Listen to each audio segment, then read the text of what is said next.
నెల్లూరులో గిరిజన ప్రజా సంఘాల నేతలు నిరసన చేపట్టారు. కూటమి ప్రభుత్వం గిరిజనుల చట్టాల హక్కులను కాలరాస్తోందని నేతలు విమర్శించారు. గత ప్రభుత్వం మేయర్ సీటును గిరిజనులకు కేటాయించిందని, అయితే దీనిని చూసి ఓర్వలేక మాజీ మేయర్ పొట్లూరి శ్రవంతిని సీట్ నుండి దించడం దారుణమైన చర్యగా భావించారు. ఇదేనా ప్రభుత్వానికి గిరిజనుల పట్ల ఉన్న చిత్తశుద్ధి అంటూ మండిపడ్డారు.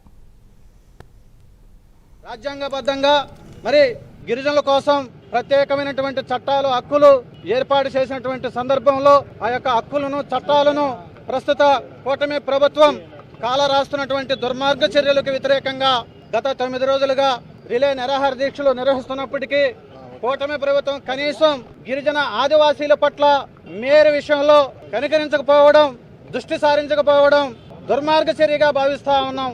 ఇది చాలా అన్యాయం, దుర్మార్గం. ఆదివాసీలు మరి స్వతంత్రం సిద్ధించిన తర్వాత ఆర్థికంగాను, సామాజికంగాను, రాజకీయ రంగాల్లో పూర్తిగా వెనకబడినటువంటి తరుణంలో నాటి వైఎస్ఆర్ కాంగ్రెస్ పార్టీ వైఎస్ జగన్మోహన్ రెడ్డి గారు ఆదివాసీల పట్ల, గిరిజనుల పట్ల నెల్లూరు జిల్లాలో 45 సంవత్సరాల తర్వాత నెల్లూరు నగర మేయర్ అభ్యర్థిని గిరిజనులకు కేటాయిస్తే ఆనాడు మేయర్ పొట్లూరి శ్రవంతి గారు మేయర్ అవడం